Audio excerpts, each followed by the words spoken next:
사랑하는 여러분, 그를 믿으십시오. 그의 음성에 귀 기울이십시오. 사도들의 메시지에 귀를 기울이십시오. 여러분의 죄를 고백하고 여러분의 무력함과 희망 없음을 인정하며 오직 그의 이름에 자신을 맡기십시오. 그렇습니다. 당신만이 유일한 구주십니다. 이 세상의 구주십니다. 나의 구주십니다. 라고 말씀드리십시오. 지금 그분께 나아가 이렇게 말씀드리십시오. 오 그리스도여, 내 영혼 그토록 찾던 평안과 기쁨, 여태껏 몰랐던 축복, 오직 당신 안에만 있나이다. 그리스도만 채우실 수 있으니 다른 이름은 필요 없나이다. 주 예수여, 사랑과 생명과 영원한 기쁨, 당신 안에만 있나이다. 무명의 시인. 나사렛 예수 그리스도의 이름으로 일어나 걸으십시오. 그가 다 이루셨습니다. 그의 이름으로 명하노니 지금 믿으십시오. 죄의 자리에서 벌떡 일어나 걷기도 하고 뛰기도 하면서 하나님을 찬미하며 남은 삶을 완주하십시오.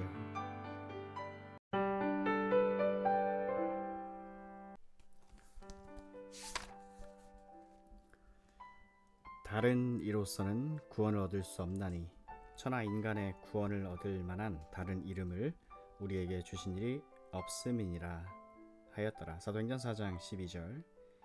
유일한 구주라는 제목으로 마틴 로이드 존스 목사님이 전합니다.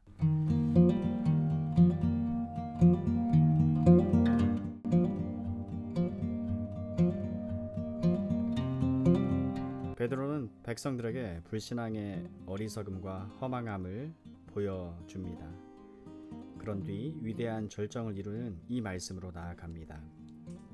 이것은 참으로 위대하고도 분명한 단언입니다. 기독교 메시지를 요약해주는 문장입니다.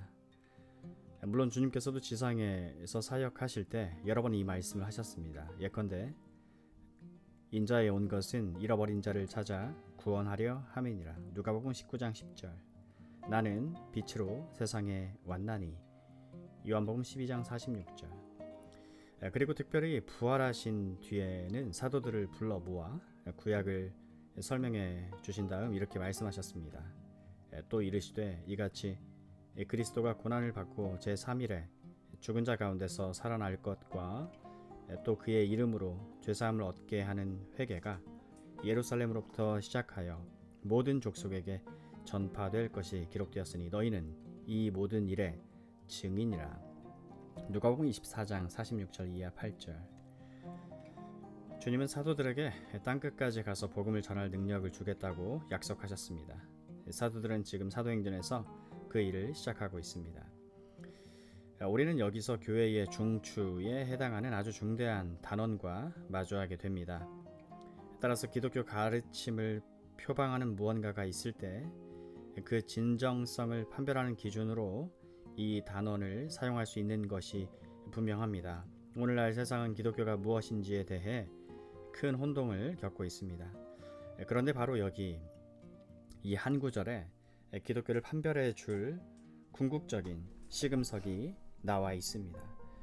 아무리 그리스도의 이름을 내세운다 해도 이 시금석에 맞지 않는 것은 가짜입니다.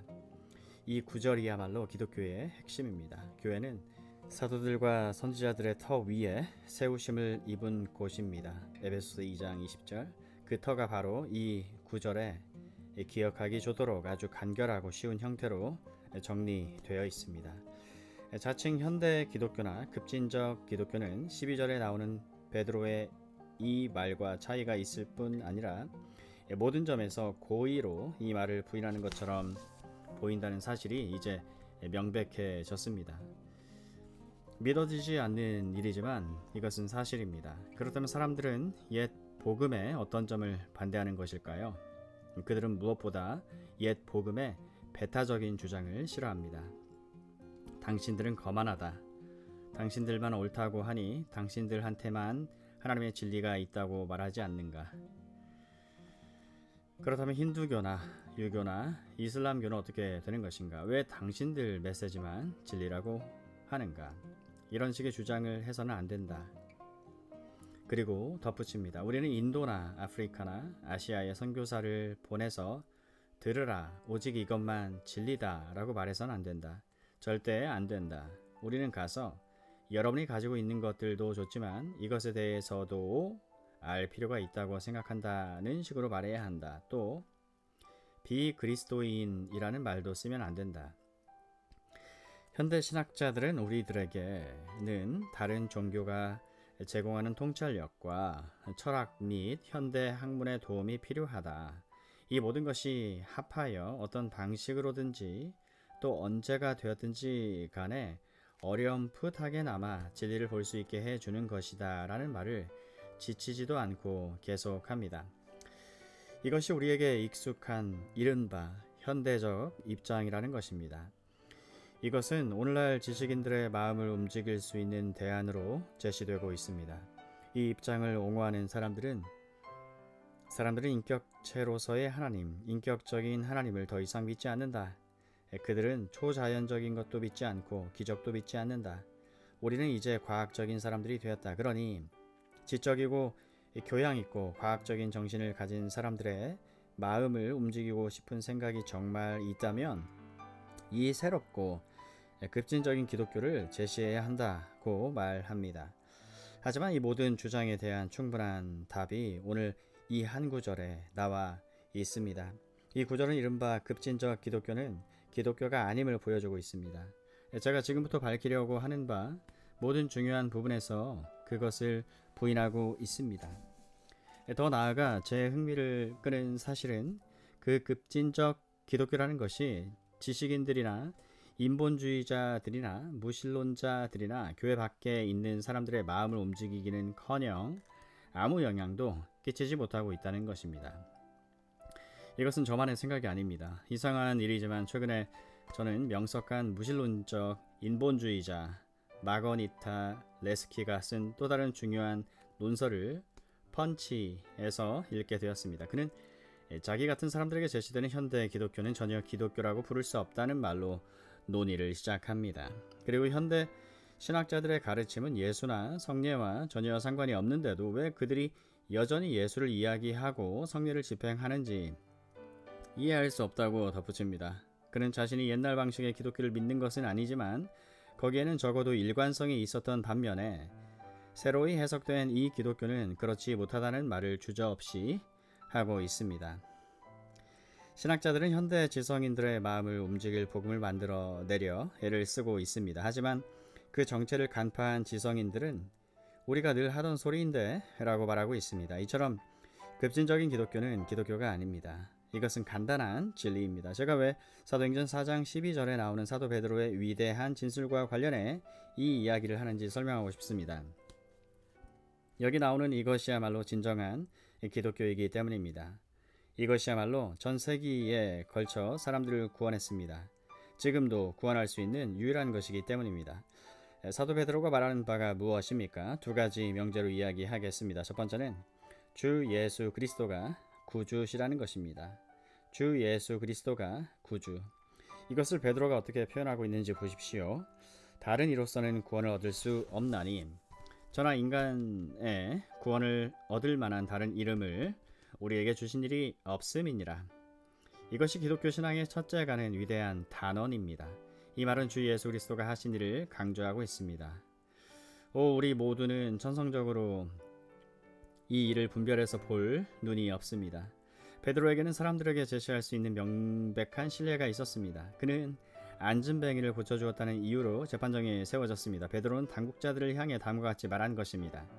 당신들은 이 연약한 사람에게 착한 일을 했다고 해서 우리를 조사하고 있습니다. 당신들은 이 사람이 어떤 방법으로 건강해졌는지 알고 싶어합니다. 내가 말해 주겠습니다. 이것은 우리 힘으로 한 일이 아닙니다. 사실 우리는 이 일을 하지 않았습니다. 그러면 누가 이 일을 했습니까? 너희와 모든 이스라엘 백성들은 알라. 너희가 십자가에 못 박고 하나님이 죽은 자 가운데서 살리신 나사렛 예수 그리스도의 이름으로 이 사람이 건강하게 되어 너희 앞에 섰느니라. 사도행전 4장 10절 말씀 무엇이 이 사람을 고쳤습니까? 그리스도의 이름이 고쳤습니다. 성경에서 누구의 이름으로 라는 것은 누구의 권세, 파워라는 뜻입니다. 당국자들이 물은 것이 바로 그것이었습니다. 너희가 무슨 권세와 누구의 이름으로 이 일을 행하였느냐? 베드로는 안진뱅이에게 나사렛 예수 그리스도의 이름으로 걸으라고 말했습니다. 그렇기 때문에 지금 여기에서 이 기적을 일으킨 것은 그리스도의 권세라고 말하고 있는 것입니다. 그리스도가 이 기적을 행하셨습니다. 그리스도가 이 사람을 고치셨습니다. 그리스도가 그에게 일어나 걸을 힘을 주셨습니다. 베드로는 말했습니다. 들으십시오. 구원도 전적으로 그리스도가 하신 일의 결과로 주어지는 것입니다. 그분이 이 모든 일을 하십니다. 그리스도가 구원을 주신다는 사실을 이처럼 강조하는 것은 이 부분에 심각한 오해가 있기 때문입니다. 주님을 인간 스스로 구원할 방법을 가르쳐주는 분으로 생각하는 사람들이 있습니다. 그들은 그래, 예수는 위대한 스승이었지. 나도 산상수훈은 즐겨 읽는다고. 거기에는 내가 원하는 말들이 나와 있어. 난 그의 윤리적 가르침을 실천하려고 노력하고 있지. 사람은 예수의 가르침을 듣고 적용함으로써 그리스도인이 될 수 있으며 하나님을 알게 된다는 것이 그들의 생각입니다. 본보기로서의 예수를 강조하는 이들도 있습니다. 그들은 예수가 가르침만 베푼 게 아니라 그 가르침을 실천했다고 말합니다. 자기가 가르친 원칙들이 참이라는 사실을 몸소 보여주었다는 것입니다. 우리가 본받아야 할 올바르고 완벽한 삶의 모습을 예수 안에서 찾을 수 있다는 것이 그들의 주장입니다. 그래서 그들은 그리스도를 본받는 일에 착수합니다. 그 표출 방식은 다양하지만 결국 예수를 인간 스스로 구원할 방법을 가르쳐 주는 분으로 생각한다는 점에서는 동일합니다. 무엇을 하고 무엇을 하지 말아야 하는지 예수가 가르쳐 주었으니 그대로 실천키만 하면 마음도 점점 즐거워지고 자기 자신도 점차 구원할 수 있다는 것입니다. 그러나 이것은 사도의 말과 극도로 배치되는 생각입니다. 여기 나오는 신뢰가 이 점을 입증하고 있지 않습니까? 베드로와 요한은 안진뱅이에게 훈련 과정을 시작하라고 말하지 않았습니다. 좋아 친구, 자넨 평생 제 발로 걸어본 적이 없지만 우리가 고쳐줄 수 있네. 자, 우리한테는 이런 치료 과정이 준비되어 있다네. 알겠지만 잘못은 자네한테 있는 걸세. 아예 희망을 잃고 근육을 써볼 생각도 하지 않았지 않나. 자네 자신이 노력해야 하네. 처음엔 아무 소용없는 것처럼 보이겠지만 그래도 집중하면서 의지력을 동원해야 한단 말일세. 일단 오른쪽 다리 근육을 움직여 보게. 천천히 발을 들어서 조금씩 움직여 보는 거야. 그 다음엔 왼쪽 다리도 똑같이 해보게. 그러면 서서히 회복이 되면서 힘이 붙는 걸 느낄 것이고 마침내 설 수 있게 될 걸세. 우리가 장담하지. 베드로는 이렇게 말하지 않았습니다. 절대 그러지 않았습니다. 오히려 정확히 반대되는 말을 했습니다. 기독교는 하나의 치료 과정이 아닙니다. 기독교는 우리 스스로 바로 잡을 수 있는 방법을 가르쳐 주지 않습니다. 완전히 마비되어 있는 사람, 날 때보다 안진뱅이였던 사람에게 사도는 나사렛 예수 그리스도의 이름으로 걸으라고 말했습니다. 그랬더니 걸었습니다. 그 즉시 그리스도께서는 바로 그 순간 그 자리에서 그를 고치셨습니다. 복음의 맨 첫 번째 원칙은 그분이 구주시라는 것입니다. 그분은 우리에게 무엇을 하라고 명하시러 세상에 오신 게 아니라 당신이 친히 우리를 위해 그 일을 하러 오셨습니다. 당신이 친히 우리를 위해 그 일을 하러, 우리 스스로 구원할 방법을 가르쳐 주러 오신 것이 아니라 친히 우리를 구원하러 오셨습니다. 구원은 그분의 일입니다. 그분이 그 일을 하셨습니다. 그분이 구주입니다. 인자에 온 것은 잃어버린 자를 찾아 구원하려 함이니라. 누가복음 19장 10절 말씀. 근본적이고 본질적인 사실은 예수가 교사도 선생도 본보기도 아니라는 것입니다. 안진뱅이의 신뢰에 나타나고 있듯이 또 사도 베드로가 그 신뢰를 통해 보여주고 있듯이 예수가 구주시라는 것입니다. 그의 이름이 우리를 구원한다는 것입니다. 저나 인간의 구원을 얻을 만한 다른 이름을 하나님께서 우리에게 주신 일이 없습니다. 이게 첫 번째 명제입니다. 이 명제를 분명히 알고 있습니까? 아니면 여전히 스스로 그리스도인이 되고자 애쓰고 있습니까? 스스로 이 일을 할 수 있다고 생각합니까? 훈련 과정을 통해 스스로 선해질 수 있으며 그리스도인이 될 수 있고 하나님과 화해할 수 있다고 생각합니까? 그렇다면 여러분은 더 이상 이 이야기를 들을 필요가 없습니다. 여러분의 생각은 완전히 틀렸습니다. 이 메시지의 출발점은 예수가 그의 이름으로 구원하신다는 것입니다. 그가 치료자입니다. 우리를 구원하실 유일한 분이라는 것입니다. 구원은 전적으로 그가 하시는 일입니다. 날 때부터 안진뱅이였던 사람, 자기도 아무 힘이 없고 다른 데서 힘을 끌어낼 수도 없는 사람에게 지시사항이나 규칙들을 부과할 수는 없는 노릇입니다. 절대 그럴 수 없습니다. 그 사람에게 필요한 것은 기적입니다. 주님은 그 기적을 행하러 오셨습니다. 두 번째로 베드로는 주님이야말로 유일한 구주시라고 말합니다. 유일한 구주. 다른 이로서는 구원을 얻을 수 없나니 천하 인간의 구원을 얻을 만한 다른 이름을 우리에게 주신 일이 없습니다. 베드로는 두 번이나 강조해서 말하고 있습니다. 이 두 번째 요점 역시 말할 수 없이 중요한 것입니다. 이미 말씀드렸듯이 이것은 똑똑한 현대인들이 가장 반대하는 내용이기도 합니다. 그들은 좋다. 우리는 당신의 기독교에 관심이 있다. 하지만 기독교만 유일한 길이라고 말하는 것은 정말이지 교만하고 편협하기 짝이 없는 주장이다. 그러나 지금부터 보여드리겠지만 이것이야말로 복음 전체가 걸려있는 주장입니다.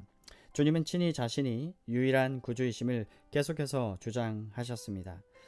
주님은 서슴지 않고 나는 세상의 빛이라고 말씀하셨습니다. 요한복음 8장 12절, 9장 5절. 이것은 사람이 할 수 있는 주장 가운데 가장 배타적인 주장입니다. 또 나는 세상의 떡이라 하셨습니다. 요한복음 6장 35절, 48절. 내가 곧 길이요 진리요 생명이니 나로 말미암지 않고는 아버지께로 올 자가 없느니라 고도 말씀하셨습니다. 요한복음 14장 6절 말씀. 참이냐 거짓이냐를 떠나서 이것은 사람의 입에서 나온 말 중에 가장 터무니없는 헛소리일 것입니다. 하지만 주님은 그렇게 말씀하셨습니다. 사도 베드로와 요한도 똑같은 말을 반복했습니다. 그리고 사도 바울은 갈라디아에서 훨씬 더 강력한 표현을 쓰고 있습니다.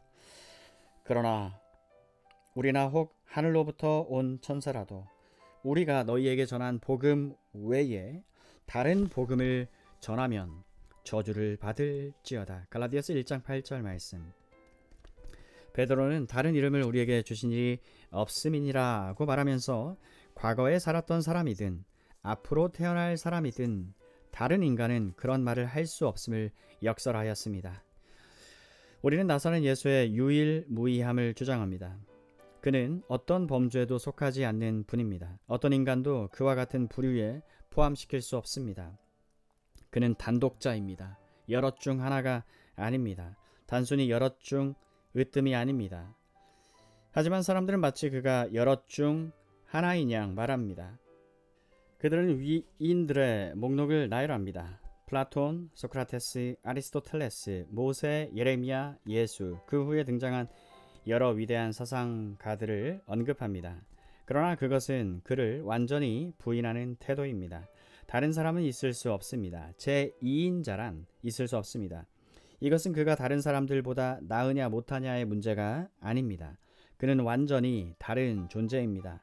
오직 그분만 구원하실 수 있습니다. 다른 식으로 표현할 수도 있습니다. 사도는 주님 외에 어느 누구도 우리를 구원하거나 해방시킬 수 없다고 주장했습니다. 뿐만 아니라 주님께는 어떤 도움도 필요 없다고 주장했습니다. 그는 홀로 구원하십니다. 완벽하게 구원하십니다. 여러분은 그분께 조력자나 조수를 붙여드릴 필요가 없습니다. 감히 말하지만 주님은 동정녀 마리아의 도움이 필요 없습니다.